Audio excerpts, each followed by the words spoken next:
Sur l'arc narratif que nous allons suivre, je vous propose une trilogie très simple, c'est de repartir du schéma Campbell, à savoir travailler sur la question du parcours initiatique et de dire que chez Campbell, en fait, il y a trois phases, il y a l'appel de l'aventure, les épreuves et le retour. Et c'est aussi pour ça que la plupart des films, des grandes trilogies au cinéma, vont plus ou moins travailler là-dessus. Alors, sur le premier point, l'appel de l'aventure, on est sur des personnages qui ont l'exil d'un monde chuté.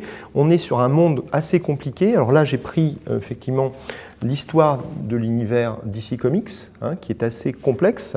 Et on a même un personnage qui s'appelle Harbinger, qui dit au début, nous savons que l'univers a été créé il y a plus de 10 milliards d'années, formé de vapeur et de feu. La volonté suprême a illuminé les ténèbres et créé la vie de la non-vie. Une force démoniaque a divisé et a créé le multivers. Les héros ont pour mission la réunification de ce qui a été divisé. Alors, Alex, on est un peu dans une chute gnostique où les parts de la divinité se retrouvent réparties dans le monde, et donc se réunifier avec la divinité, c'est la base du gnosticisme, mais on retrouve aussi ça dans le bouddhisme ou le taoïsme. Après, les auteurs, là, cette explication-là date des années 80. Au départ, des auteurs comme Siegel et Shuster, quand ils créent Superman, et donc par la force des choses l'univers d'ici, ne s'opposent pas à la problématique dans ces termes-là. C'est petit à petit, cet univers va se stratifier, se structurer, se sédimenter, et là on va avoir des auteurs qui vont tenter d'y trouver une explication. C'est le processus mythique, le mythe comme explication du monde. On est dans la même construction, sauf que ça se fait en une génération ou deux générations d'auteurs, alors qu'il en a fallu quelques-unes par le passé. Du coup, ces personnages-là vont créer des mythes internes à ce propre univers. Là, j'ai par exemple une image qui est dans Green Lantern, qui est un des personnages d'ici Comics, où on a cette image d'une main créatrice qui détient les galaxies, c'est la main de Dieu, et c'est le tabou de cet univers-là.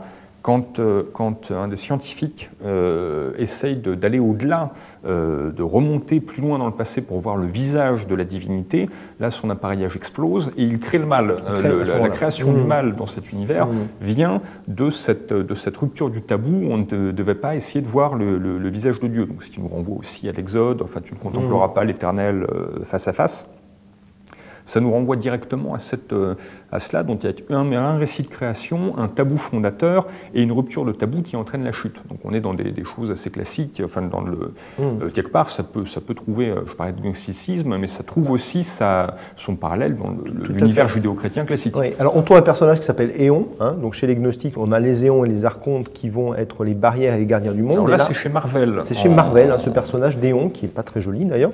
Et qui est, alors si on reprend par exemple, on en avait parlé, Thanos, c'est Starlin. Donc ça c'est dans l'univers Marvel, c'est des grands méchants, oui, c'est dans l'univers Marvel, ça a été un peu plus vite, mais on a structuré aussi un certain nombre d'entités, moins des événements créateurs, mais plus une série d'entités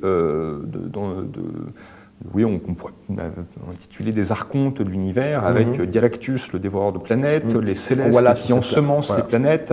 On a le tribunal vivant qui arbitre les grands conflits cosmiques, l'intermédiaire qui se retrouve à l'interface entre les grandes syzygies universelles, le bien, le mal, la lumière, les ténèbres, etc. Et qui se retrouve d'ailleurs prisonnier de cette dualité, ce qui le rend presque inefficace et stupide. C'est assez intéressant.